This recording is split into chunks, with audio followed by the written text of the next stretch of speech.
En este espacio se habla de la propiedad privada, del Estado de Derecho, de la economía de libre mercado. Se habla de principios y funciones de la libertad en todos los ámbitos de la vida nacional. Aquí se habla libertad.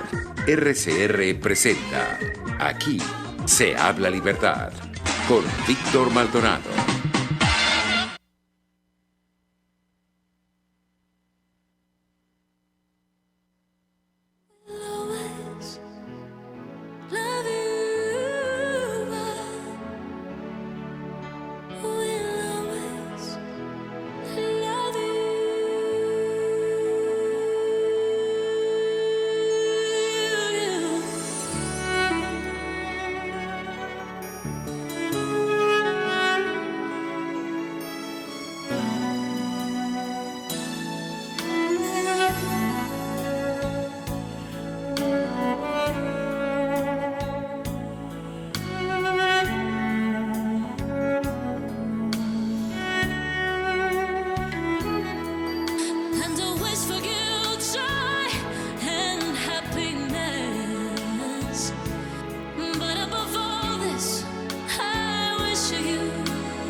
Del año 2022, escuchando esa magnífica interpretación de Hauser y Benedetta Caretta, I Will Always Love You, esa vieja canción de la película de Guardaespaldas, pero interpretada por esta pareja de músico y cantante, que además, digamos, hacen unos videos muy divertidos porque él toca el violonchelo o el cello, él lo toca abrazado a la cantante y la cantante interpretando la canción mientras tanto.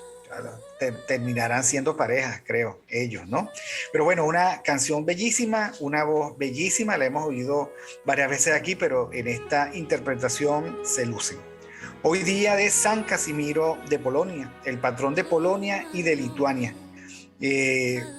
Un santo del siglo XV de nuestra época, de linaje real, que gobernó con sabiduría y por supuesto nunca dejó de lado su compromiso con Dios. En estos tiempos que los gobernantes andan tan enloquecidos y que son tan mediocres, es bueno volver a los viejos ejemplos de aquellos que, aún teniendo poder, lograron alcanzar la santidad. Gracias a todos los que están comunicados con nosotros a través de rcr750.com, las redes sociales @rcr750, por el top chat de el canal de YouTube de RCR 750 en vivo. A todos un fuerte abrazo.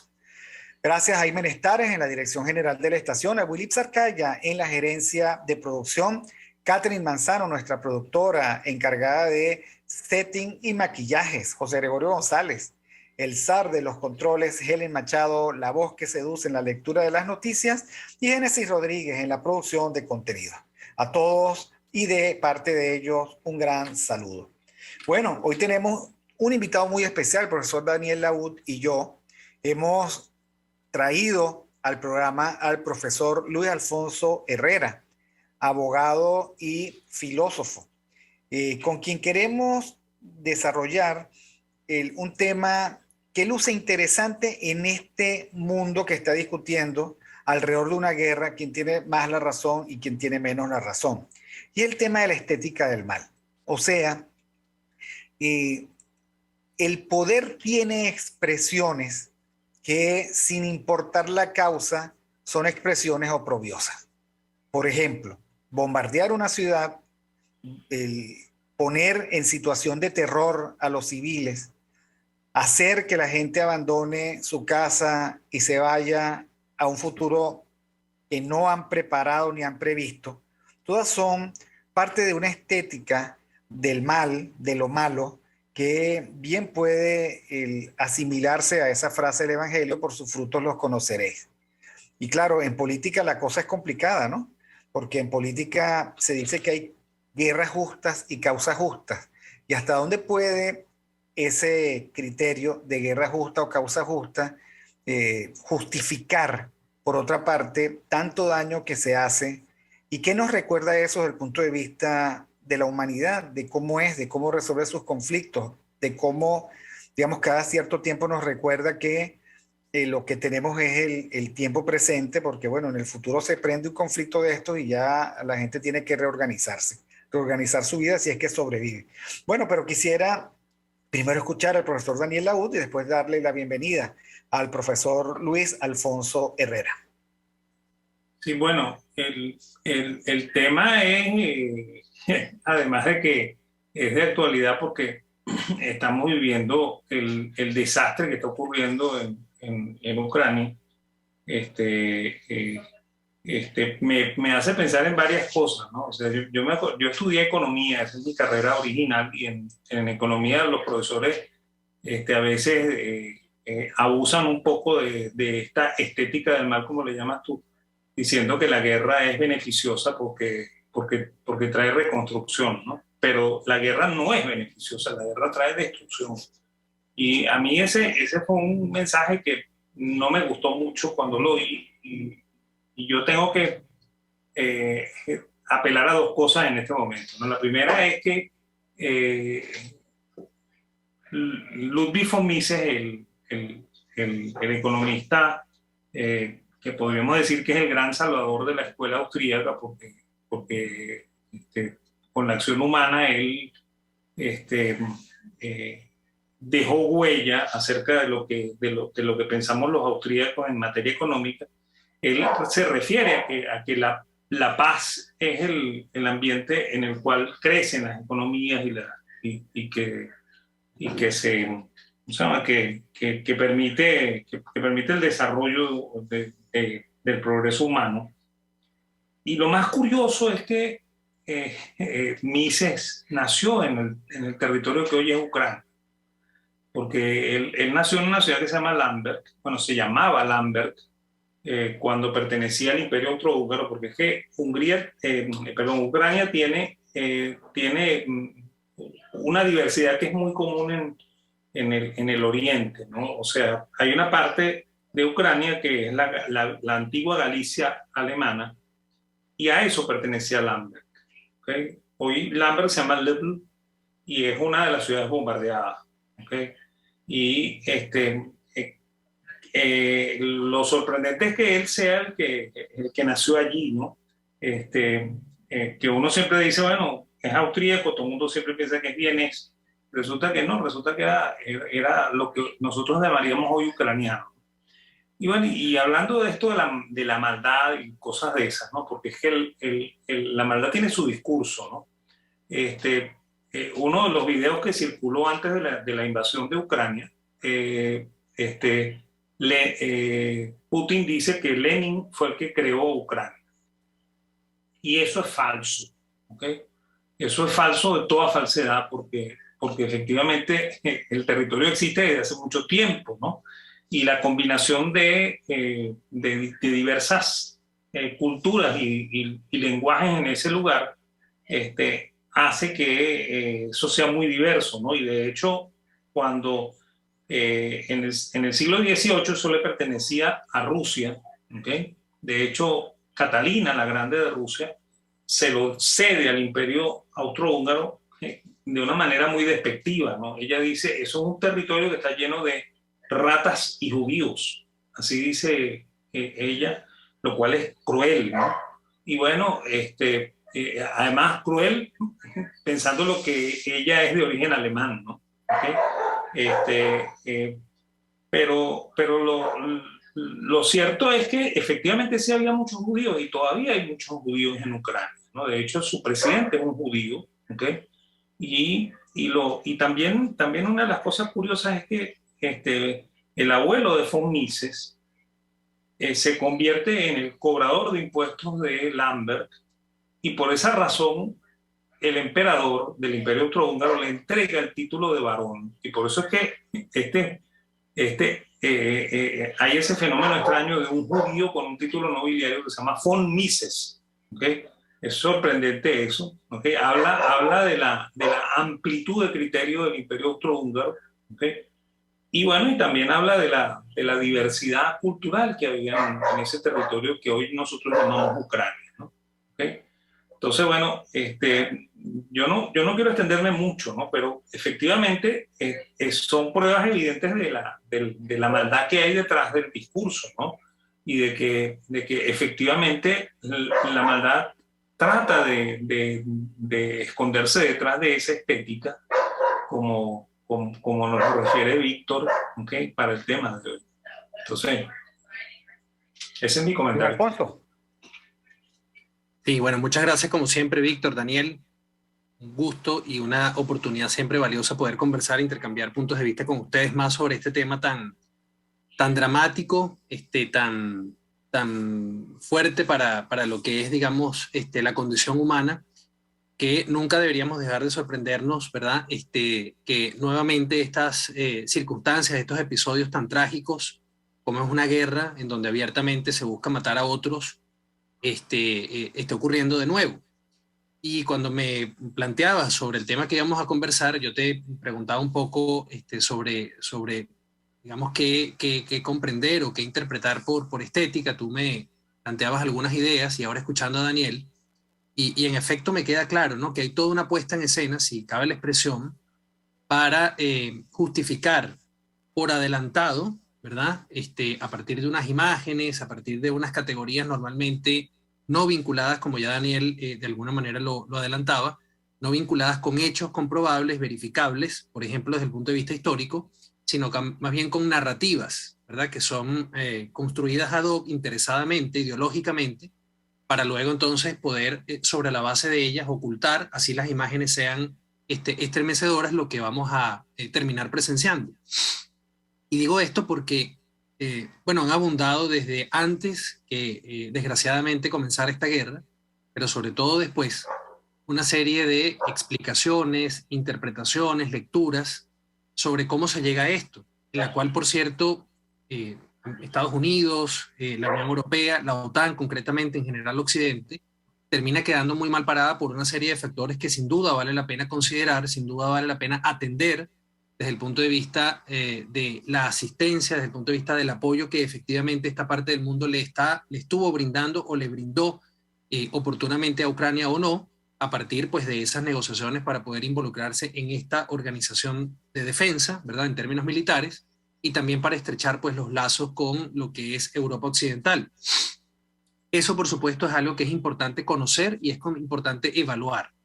Ahora, así como se han dado, digamos, estas explicaciones de la cuota, no sé si de responsabilidad, pero al menos ahí de no hacer lo necesario para evitar este escenario, se ha hablado mucho de las, entre comillas, razones del régimen ruso, que nunca hay que olvidar, no es un gobierno, es un régimen cuestionado en su origen, autoritario y por tanto muy frágil si es que tiene algún tipo de legitimidad. No porque lo digamos los occidentales, habría que preguntárselo directamente a los ciudadanos rusos, ¿verdad? Si es que efectivamente ese es un régimen basado en la libertad o en la servidumbre.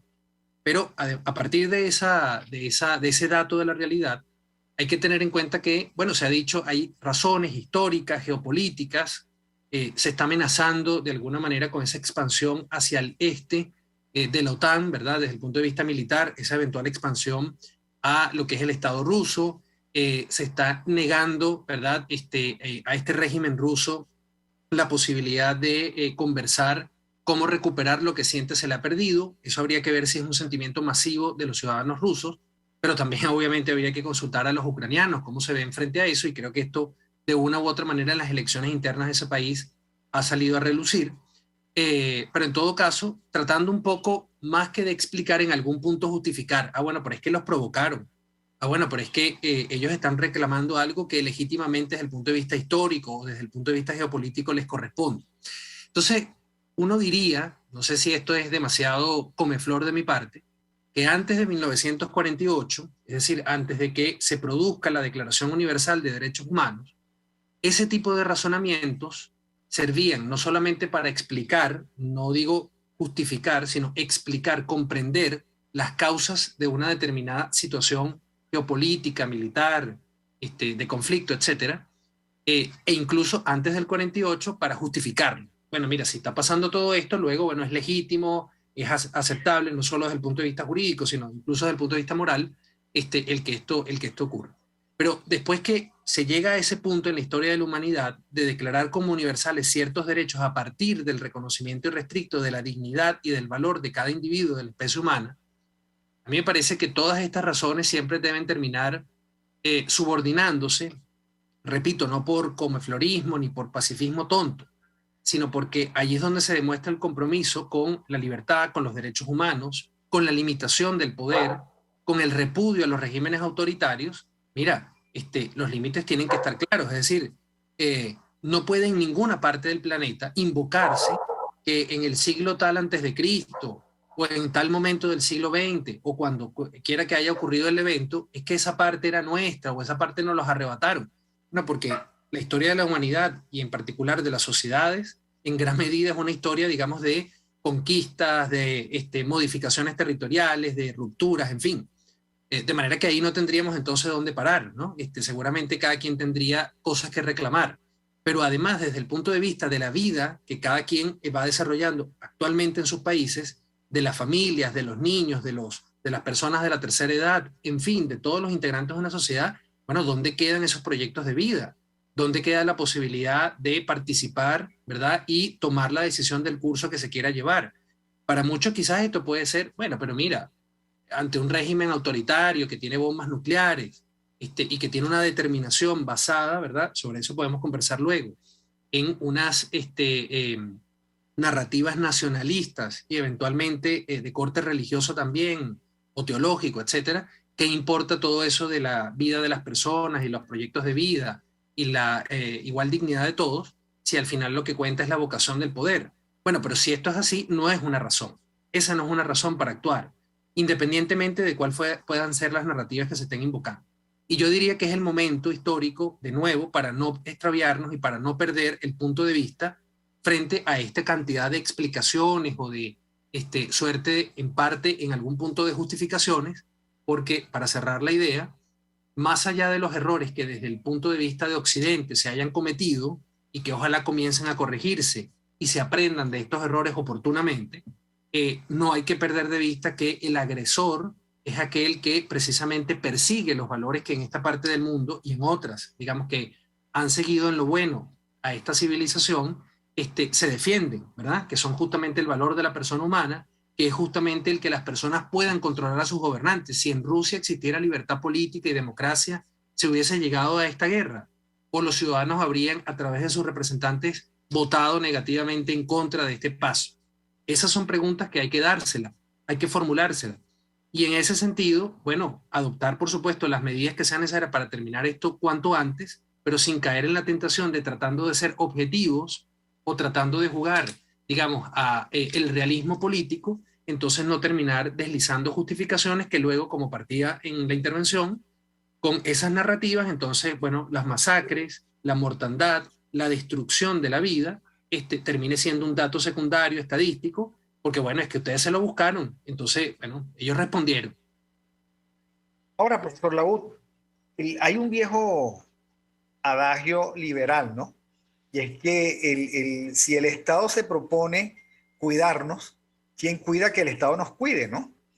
Y allí digamos que lo planteo en este momento porque toda esta construcción de belleza ética en la que los estados más bien deben ser el equilibrio para que la comunidad internacional busque la paz, la Declaración Universal de los Derechos Humanos, pero llegado el momento, no hay ninguna otra institución que la de la violencia y la guerra para detener a un Estado que se sale de sus cabales, ¿no?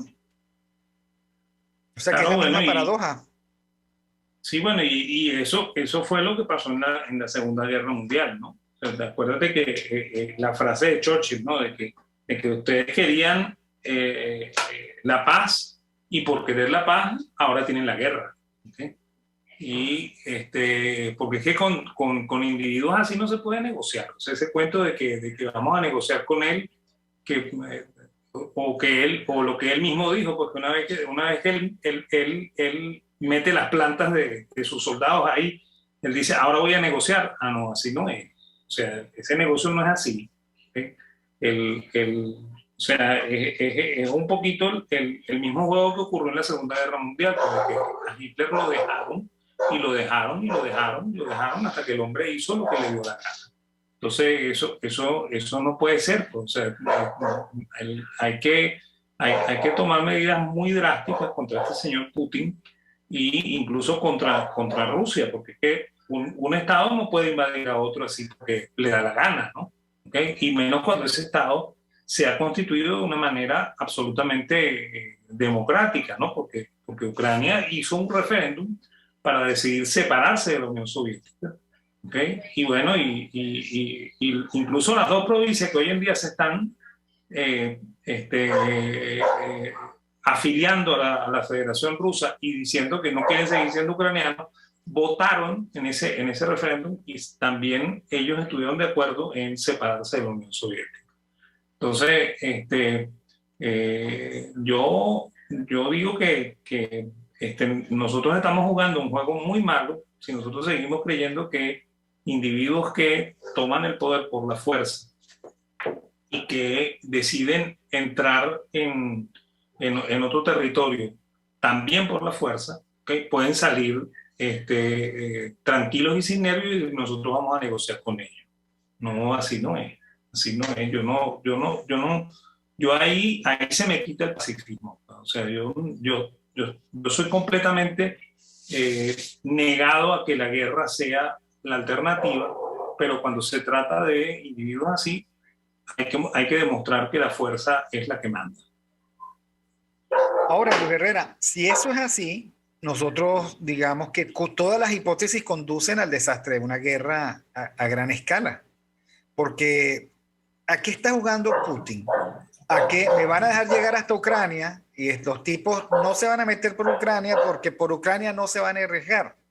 Su primera gran sorpresa fue, bueno, y esta cosa, este poco de sanciones, esta unidad como nunca vista, la Asamblea de las Naciones Unidas vota mayoritariamente por un cese de las hostilidades, me sancionan incluso a mí, tengo que amenazarlos con recordarles que soy potencia nuclear, etcétera, etcétera, pero al final, digamos que él no puede ceder sin perderlo todo, y las potencias occidentales no pueden dejarlo avanzar sin involucrarse en una guerra. Sí, es un momento muy, muy peligroso, ¿no? A nosotros los venezolanos nos consta muy bien, por supuesto a otra escala, lo que hacen estos personajes psicópatas obsesionados con el poder cuando están acorralados, ¿no? Están dispuestos a todo. Y por supuesto, no les tiembla el pulso de decir, bueno, si me tengo que hundir yo, la historia está llena de estos ejemplos, entonces que se hundan todos conmigo, o muchos. Y en este caso, literalmente, digamos, podrían ser todos por lo de la amenaza nuclear que siempre está sobre la mesa cuando se trata de conflictos así. Así que uno no puede sino dejar de pensar, no puede, mejor dicho, dejar de pensar en qué medida internamente dentro de Rusia, a pesar del aparato, digamos, de régimen mafioso, de absolutamente, bueno, policial, ¿verdad?, represivo que funciona lamentablemente en ese país, que como sabemos es un país que culturalmente es mucho lo que ha aportado y mucho de lo cual tiene que sentirse orgulloso, ¿no? También, a pesar de ese pasado, pues, del régimen totalitario de la Unión Soviética. Pero al margen de ello, es un país con una riqueza cultural extraordinaria. Uno se pregunta en medio de todo eso, ¿qué tantos anticuerpos podrán, más allá de estas manifestaciones muy valientes que dentro de Rusia hemos podido ver, ¿verdad?, a través de distintos medios, desde el punto de vista, pues, de las instituciones, por llamarlo de alguna manera quizás eufemística, pero desde el punto de vista del poder, es decir, ¿qué capacidad habrá de ponerle límites, ¿verdad?, a esa obsesión o a esa locura de pretender ganar algo que cada día se va haciendo más evidente, incluso a partir de pronunciamientos como el del otro régimen totalitario, en este caso asiático, de China, que no le siguió a la palabra, menos a nivel de opinión pública, ¿no? Entonces, por supuesto, son horas de mucho peligro, y que los que no tenemos incidencia directa desde el punto de vista de las decisiones y que estamos además en países absolutamente periféricos, ¿no? Lo que sí debemos, pienso yo, es pensar mucho, reflexionar mucho, quiero decir, en torno a, bueno, ¿qué cambios deberíamos desde el punto de vista político, desde el punto de vista obviamente de los valores, de los compromisos, ¿verdad? Con nuestros países y con nuestra región, generar a partir de esta coyuntura, ¿no? En el sentido que decía en mi anterior intervención, de no extraviarnos, de no perdernos, de no ser nuevamente veletas, ¿no? En todo este desconcierto que generan estas posiciones. Y preguntarse en qué medida, por ejemplo, esto es algo que, bueno, viendo quizás a veces películas no necesariamente de culto, sino más bien de entretenimiento, surgen estas reflexiones. ¿En qué medida la victoria de las sociedades democráticas, de las democracias liberales, a fines de la década de los 80, principios de los 90 del siglo pasado, supuso una claudicación de esa idea también muy liberal, a propósito de lo que comentabas en tu intervención, Víctor, de que el precio de la libertad es su eterna vigilancia? Es que los regímenes autoritarios no han terminado, sino que nos pregunten a nosotros los venezolanos. Pero hay como una suerte de complacencia de que, bueno, cayó la cortina de hierro, cayó la Unión Soviética, ya los peligros pasaron. Pero ¿dónde está el fundamentalismo religioso que en algunas partes del mundo, bueno, esclaviza a las personas y es una amenaza para el mundo libre?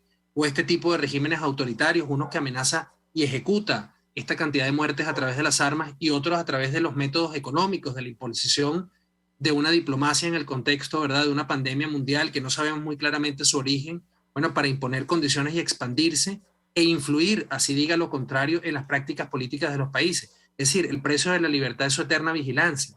Y eso en Occidente ha faltado, desde el punto de vista no solo estrictamente militar, y ahí hay una reflexión importante que tú asomabas, Víctor, respecto del poder. No hay que ser, allí sí pienso yo, come flores, no, porque el Estado es un gran problema para la libertad, pero al mismo tiempo en contextos así, si una organización eficiente, orientada a la defensa del individuo, de la especie humana o de los seres humanos, digamos, en cada parte del mundo, bueno, vamos a ser víctimas no solamente de estos regímenes autoritarios, sino de la delincuencia organizada, como también los venezolanos lo hemos sido. Entonces, a falta de mejor invento hasta ahora, bueno, es necesario más bien controlar ese Estado, luchar todos los días porque esté orientado, cosa que en Venezuela no hicimos lamentablemente, para defendernos de estas amenazas externas. Los venezolanos siempre debemos tener conciencia histórica, como la están demostrando, me parece a mí los ucranianos tenerla, de que Cuba, el régimen castrista, era para nosotros una amenaza permanente en nuestra libertad, porque desde que triunfó esa revolución desgraciada, siempre el petróleo de Venezuela fue algo ambicionado.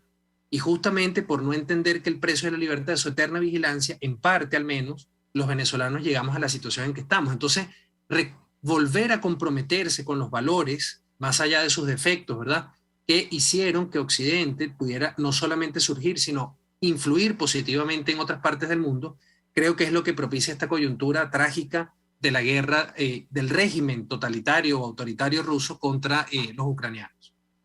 Bueno, pero no nos perdamos la segunda parte de este programa, porque creo que estamos, digamos, llegando al llegadero. Recordamos que es la estética del mal. Bueno, la estética del mal son sus consecuencias, como lo está planteando Luis Alfonso, y tiene muchísimas modalidades, como lo planteó el profesor Laud. Pero vamos al corte y ya regresamos con Aquí se habla libertad.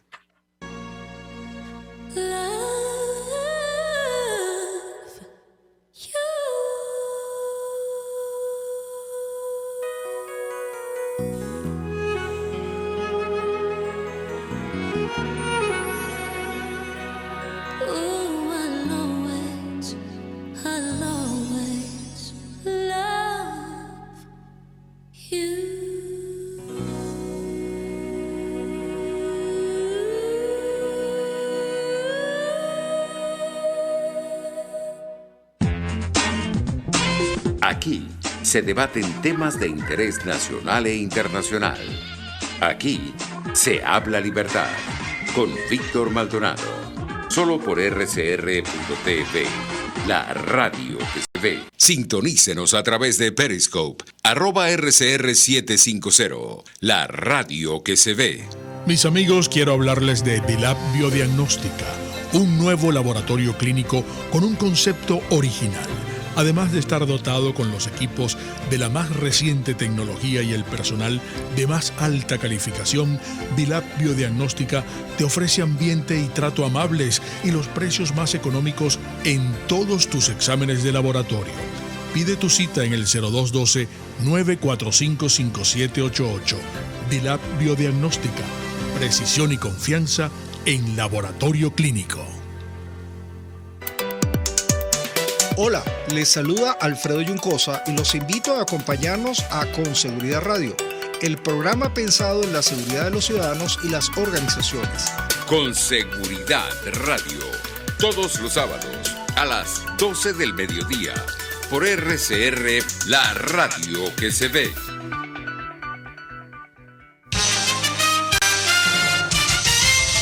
Informe RCR presenta titulares.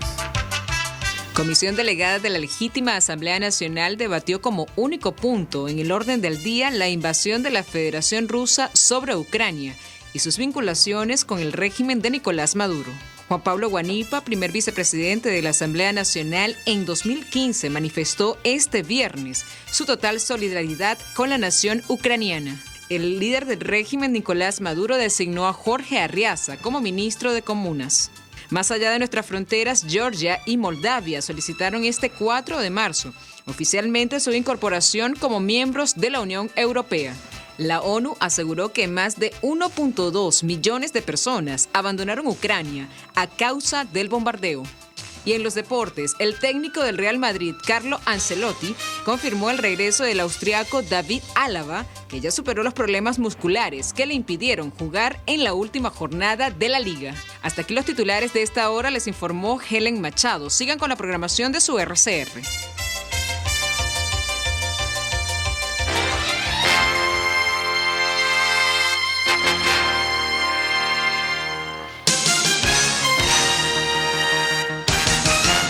En Global Therapy seguimos comprometidos con tu rehabilitación física, te ayudamos a recuperarte de tu posoperatorio y en el alivio del dolor. Búscanos en el Centro Comercial Multiplaza Paraíso Nivel Empresarial 2 a través de Twitter e Instagram o llámanos al 0412-256-1104. Y no olvides lavarte las manos con agua y jabón y cumplir con el distanciamiento social. Global Therapy y despídete del dolor.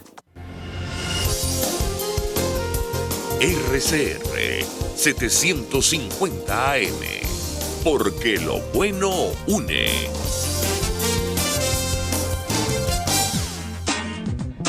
Ideas para alcanzar un país con libertad económica, democracia política y seguridad jurídica.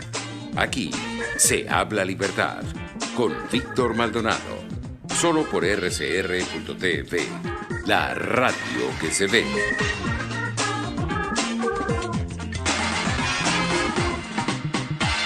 Volvemos con Aquí se habla libertad, esta vez hoy viernes 4 de marzo del año 2022, día de San Casimiro de Polonia, ¿no? Por cierto que hay una población en cerca de Valencia, ¿no? O cerca de donde San Casimiro, creo que es llanera, ¿no? Que deben estar de fiestas patronales, por lo tanto. Bueno, con el profesor Daniel Laur, les decía, el profesor Luis Alfonso Herrera, que estamos comentando y deliberando sobre la estética del mal. Como por sus frutos lo conoceréis, y hace poco hace unos días el Evangelio decía, oye, no le pidas a una higuera que dé manzanas, ¿no? O sea, no le pidas a una zarza que dé uvas, ¿no? Eso es imposible, o sea, cada uno da lo que efectivamente puede dar. El mal no puede dar bien. Y por eso es que la estética del mal está tan llena de muerte, tan llena de violencia, tan llena de persecución, tan llena de represión, tan llena de exilios y desplazamientos forzados de masas ingentes de población, está llena de miedo, está llena de tantas cosas que uno dice, wow, esto que pinta tan feo no puede tener ni una finalidad buena y tampoco puede tener, por supuesto, una razón, una justificación buena. Y estábamos hablando un poco en la sección pasada, bueno, que hay dentro de la estética de la maldad un discurso que lo acompaña, que es el discurso de la maldad. El que no es el del Grinch, que se declara malo siendo bueno. No. Es asociado a la perversidad de la propaganda, o sea, el discurso de la maldad está montado sobre la mentira. Y está montado sobre la descalificación del otro. Ya lo decía el profesor Laud. Bueno, allí nació von Mises. Eso, digamos, tiene tantos judíos como para que un judío sea el actual presidente de Ucrania. El presidente Putin, cabecilla del régimen ruso, llega y ¿qué dice? Ustedes están gobernados por fascistas y drogadictos. Esa es la estética, la narrativa que acompaña la estética de la maldad. Ahora, también han dicho ustedes que la condición humana, y yo creo que vale la pena recordarlo, yo creo que esta época que nos ha tocado vivir es una época de superficialidades, sobre todo montada en un ser humano que no existe. Yo por eso siempre le recuerdo a los liberales, oye, recuerda que somos ángeles caídos, recuerda que tal y como lo plantea Luis Alfonso Herrera, o sea, hace falta mecanismos coercitivos porque el mercado no lo regula todo. Hace poco decía Eric del Búfalo, cuidado con los liberales que son capaces de subastar en el mercado la libertad, ¿no? Pero sin llegar a creer que esos extremos ocurran, lo cierto es que un punto de vista liberal, racional, debería entender que la condición humana tiene sus bemoles, que por supuesto tiene una altísima disposición al intercambio en paz y una vocación a la paz como resultado de la dedicación de cada uno a sus propias cosas, pero cuando uno se asoma y ve quién es el ser humano también es aquel que mata y se deja matar por una causa, por una idea, a veces por una mala causa. La misma causa en la que mueren ucranianos, que para ellos es buena defender a su patria, es la misma causa, pero con sentido contrario de los rusos que también mueren al invadir un país que es ajeno. Y en el fondo, la condición humana no puede desasirse del poder como la gran herramienta para organizar una sociedad mejor, pero que también es la gran excusa para cometer todo este tipo de tropelías. También quiero decir que nos preocupa Occidente. O sea, Occidente muestra un perfil de debilidad insólito. Hoy me llamaba un amigo y me decía, bueno, ¿qué opinas? Hay división en América. En Estados Unidos no está totalmente detrás del presidente. Oye, que es muy difícil estar detrás de un presidente que en el discurso del Estado de la Unión dice que está persiguiendo los yates de los oligarcas rusos y a mí me da mucha risa. O sea, si esa es tu gran iniciativa para parar a Putin, estamos fritos, ¿no? Y esto me trae, digamos que dos preocupaciones adicionales. Una, por supuesto, el entender que la violencia es carroñera, que se ceba en la debilidad de los otros, que deberían ser fuertes para combatirlo, y allí, digamos, es una interpretación que también se le puede dar a el precio de la libertad de su eterna vigilancia, pero además porque una potencia no puede retirarse. O sea, una potencia no puede decir, a partir de ahora no soy potencia. En esa anda Estados Unidos desde hace rato, y de nuevo creo que fue el profesor Labutt el que dijo, bueno, recordemos a Churchill, ¿no? O sea, el por querer la paz te encontraste de frente con la guerra. O sea, tú tienes que asumir el papel que tienes en el mundo y garantizar que los grandes bloques tectónicos de poder no provoquen terremotos como lo que estamos a punto de ver. Ahora, también ustedes han dicho algo que a mí me resulta muy importante, y es el tema de que en Venezuela también vivimos una estética del mal que tiene a lo mejor protagonistas con ideologías similares, y yo creo que nosotros que somos periféricos de tono menor, pues vivimos en tono menor ese mal que es el mismo, que tiene la misma ideología y que probablemente no va a la guerra porque no tiene cómo ir. Entonces, la vez que Hugo Chávez trató de movilizar unas divisiones a la frontera con Colombia, bueno, la mitad no llegó y la otra mitad tampoco. Entonces, digamos, desde el punto de vista liberal, profesor Labutt, ¿qué podemos hacer? O sea, ¿qué podemos reflexionar? Porque hacer efectivamente muy poco, ¿no? Yo tengo la impresión de que sí hay cosas que hacer, ¿no? O sea, Churchill fue un hombre que se movió entre el liberalismo y el conservadurismo, ¿no? Y yo creo que eso es lo que deberíamos hacer los liberales, pues nosotros tendríamos que tener una posición fuerte ante esto que está ocurriendo, ¿no? Y un poco empezamos a tener posiciones muy declaradas, ¿no? Y creo que los países pequeños, así como nosotros, y hay que reconocerlo, Venezuela es un país pequeño y un país pobre, siempre hay que reconocer eso. Lo fue y lo sigue siendo, hoy en día mucho más que antes, ¿ok? Entonces no tiene por qué meterse en este tipo de conflictos, ¿no? ¿Ok? O sea, ahí vale mucho ¿cómo se llama? El dicho ese llanero de que cuando hay pelea de tigres no hay burro con reumatismo, pues. O sea, uno no puede meterse en ese tipo de conflictos, pero uno sí tiene que presionar porque Occidente, que supuestamente representa la libertad, la democracia y el capitalismo, dé la cara y defienda a Ucrania, cuyo único defecto es ese, es tratar de imponer un régimen bastante más liberal que el sistema que tienen los rusos, ¿no? O sea, y de hecho, eso es lo que han tratado de establecer, ¿no? Y eso hay que reconocérselo a Ucrania. O sea, yo lo digo sin, ¿cómo se llama? Sin pena, ¿no? Yo me siento muy solidario con Ucrania, ¿ok? Siento que se están metiendo con mis valores cuando se están metiendo con ellos. Entonces yo creo que eso es lo que tenemos que hacer los liberales, pues defender nuestros valores. O sea, no porque el régimen no sea absolutamente liberal, uno va a decir, no, no, eso a mí no me interesa, no, que claro que sí me interesa, ¿ok? Eso me afecta a mí, ¿ok? Eso nos afecta a todos en Occidente y nosotros no podemos permitir que en Oriente sigan ocurriendo esos desastres, ¿ok? O sea, que un dictador, porque le da la gana, subyuga a su pueblo y a los pueblos vecinos. ¿Qué es eso? ¿Ok? O sea, eso no tiene sentido, pues. Y además utilizan la ventaja del gas, ¿no? A Europa lo tiene agarrado por sus partes más nobles, ¿no? Porque una gran cantidad de ventajas, ¿no? De ventajas y desventajas, porque amenaza yo tengo armas nucleares, yo tengo el gas, ¿qué es eso? O sea, matón. o sea, todos los países tenemos algo, ¿no? Pero eso no quiere decir que nosotros vamos a amenazar a los demás, ¿no? Igual que el comerciante no tiene por qué amenazar a su cliente y decirle, mire, pero yo soy el que le vende a usted la carne, ¿no? Y si hay mucha gente que vende carne también, ¿ok? es así, Entonces, a menos que sea el monopolio de la carne, cosa que sería horrible.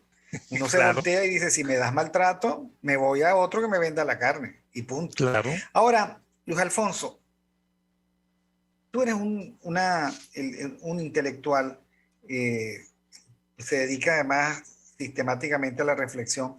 ¿Qué ves? O sea, ¿qué ves como solución desde el punto de vista realista? ¿Qué te imaginas que puede ocurrir con este conflicto?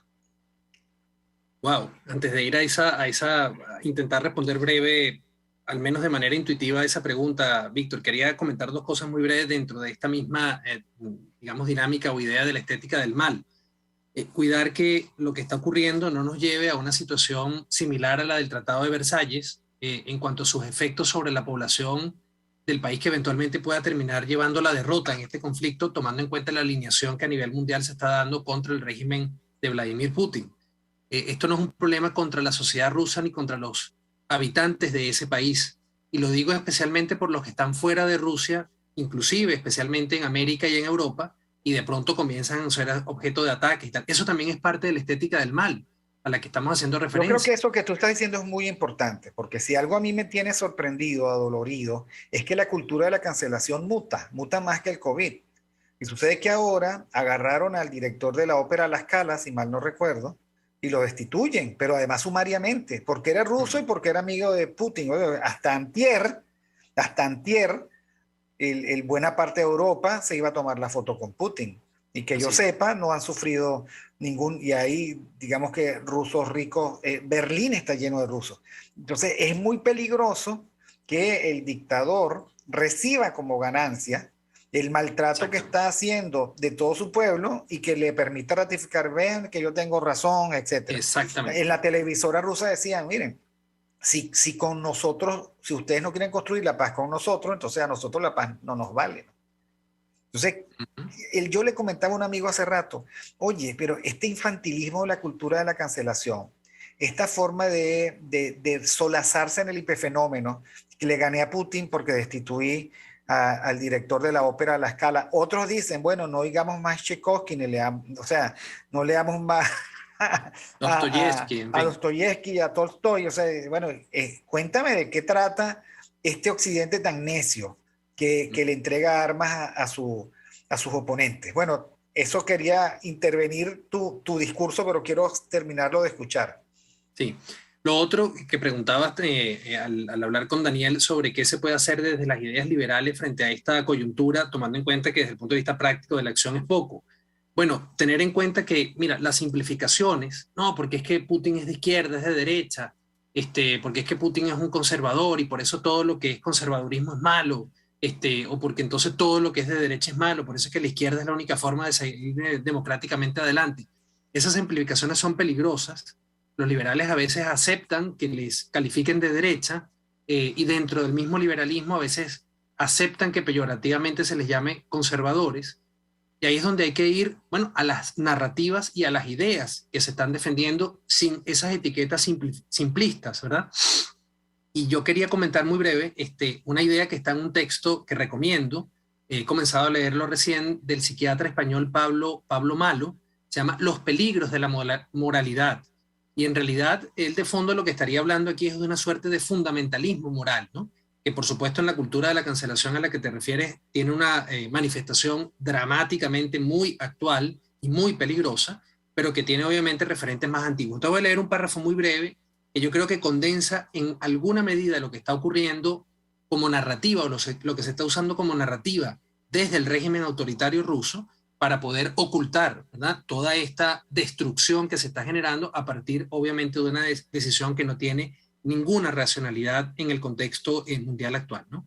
Dice, algunas religiones, el autor Pablo Malo, algunas religiones, por ejemplo, no tratan igual a los miembros de su religión, los fieles, que a los infieles, y no se les suele considerar que tengan el mismo estatus moral. Lo mismo ocurre con los nacionalismos en general, los cuales extienden el reconocimiento de un mismo estatus a todos aquellos que son considerados miembros de la nación, mientras relegan a las personas de otras naciones a un estatus inferior. El nacionalismo es a menudo un tipo de tribalismo.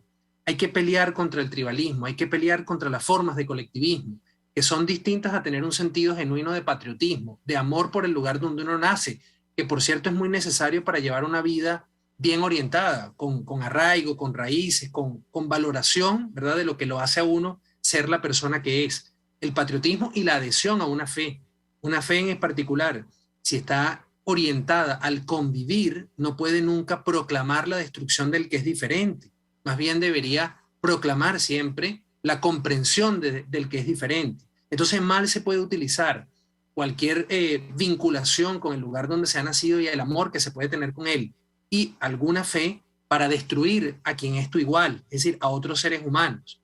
Lo que pasa es que dejan de serlo en la medida en que estas narrativas se instalan y contra ellas hay que luchar, sea que se califiquen de derecha o sea que se califiquen de izquierda, porque al final son contrarias al individuo, son contrarias a la persona humana. Y respecto de tu pregunta, como te decía muy breve, es muy complejo aquí no confundir entre deseos y posibilidades, ¿no? Porque se deja llevar por lo que sería deseable. Ojalá que dentro de este cambio que hemos observado, sobre todo a nivel de la Unión Europea, hasta donde mis conocimientos muy limitados alcanzan a llegar, es decir, desde el punto de vista de la posición activa que en materia de defensa han decidido tomar, en especial Alemania, bueno, haya un mensaje que envíe señales muy contundentes de que si esta ofensiva continúa y peor aún, si esta ofensiva pretende extenderse a otros países de Europa, las respuestas serán, ¿verdad?, no solamente desde el punto de vista militar, sino de otras, en otras áreas bastante contundentes. Ojalá que esos mensajes, repito, lleguen al interior del pueblo ruso y sobre todo de quienes tienen poder para actuar dentro de Rusia y pongan límites. Aquí lo importante sería, por la amenaza nuclear fundamentalmente que de fondo siempre va a estar presente, que en ese arreglo que se pueda llegar en algún punto, se evite, como decía hace un momento, la humillación. Es decir, que esto se vea como una humillación. No, la humillación es para el tirano y para quienes secundaron al tirano. Para el pueblo ruso sería una gran conquista frenarlo y expulsarlo. Y allí el mundo lo va a felicitar y lo va a aplaudir. ¿Por qué? Porque se trata de un acto también de libertad. También ellos son víctimas de ese régimen opresivo y seguramente a no pocos les dolerá lo que está ocurriendo con los ucranianos porque ya lo han vivido de alguna manera, como tú también te referías a los venezolanos. De manera que la comunicación aquí es muy importante. Ojalá que este cambio de paradigma en cuanto a la necesidad de la defensa encuentre a hombres y mujeres muy claros en cuanto al contexto histórico y no, bueno, estos espectáculos de migrantes de la autoridad que mencionabas del actual presidente de los Estados Unidos.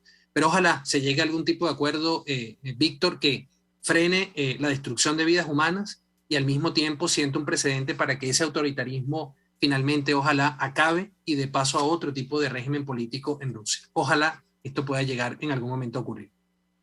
Ahora, profesor Laud, el engullirse un país de 50 millones de personas, eso cuesta plata. No sé si a los ojos de un tirano eso les da dinero. Yo me imagino que llegarán y, digamos, agarrarán las reservas, qué sé yo. Pero eso cuesta dinero. Para un país del PIB del tamaño de España, ¿qué esfuerzo puede significar, digamos, comerse a Ucrania?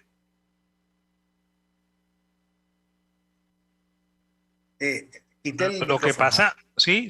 Lo que pasa es que Ucrania tiene muchas riquezas minerales, ¿sabes? O sea, Ucrania no es un país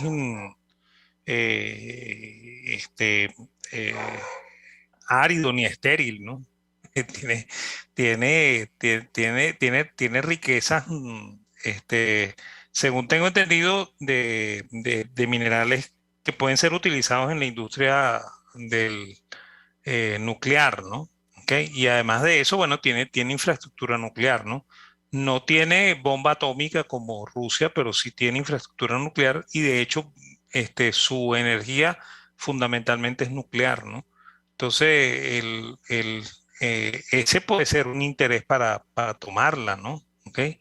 Y además de eso, bueno, por supuesto, el llegarle muy cerquita a los países de más occidente, ¿no? Porque de hecho está al lado de Polonia y al lado de Alemania, ¿no? Entonces, como sitio geográfico es interesante para alguien que tiene ambiciones imperiales y como sitio ¿cómo se llama? De riqueza es interesante, pues. O sea, de riqueza mineral es interesantísimo, ¿no?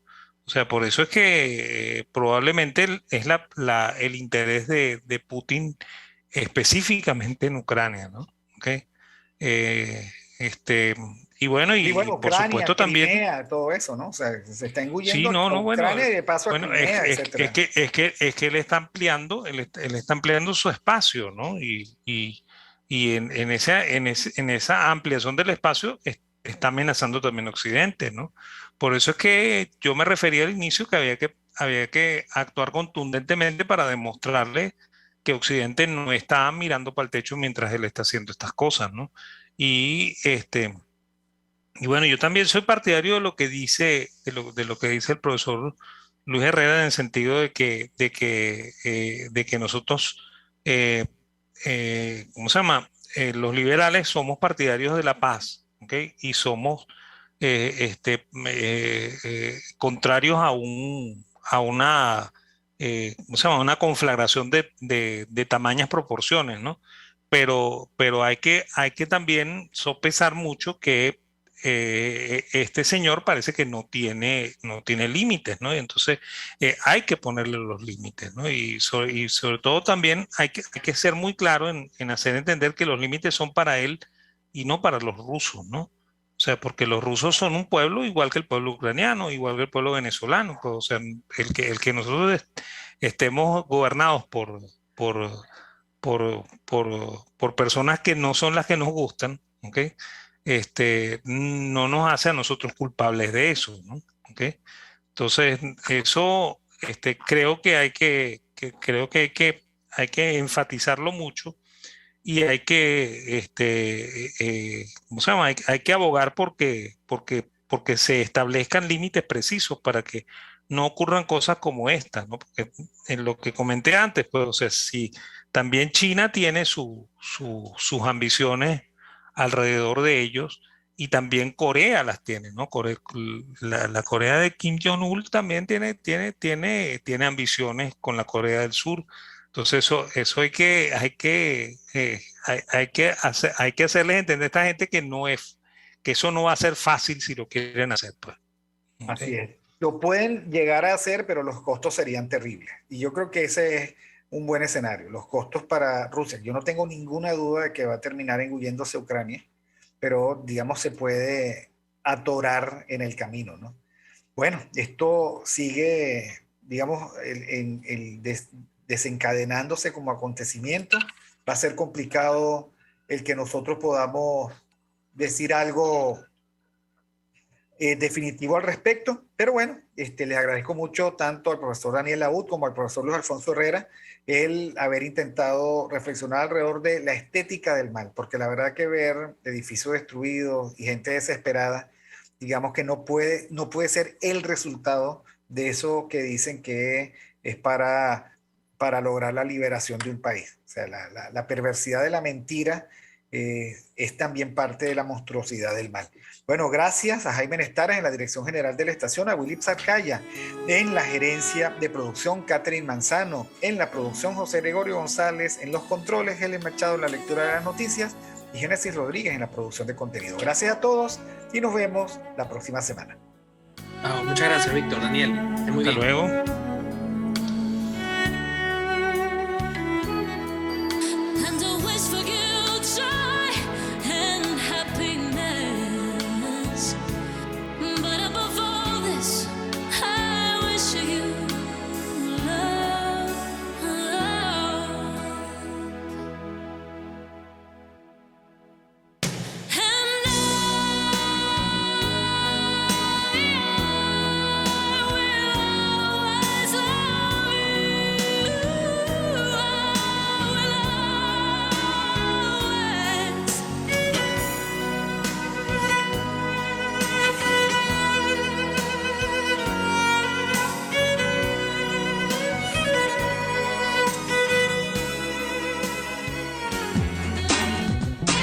RCR presentó Aquí se habla libertad con Víctor Maldonado, solo por rcr.tv, en Twitter y Periscope, @RCR750, la radio que se ve.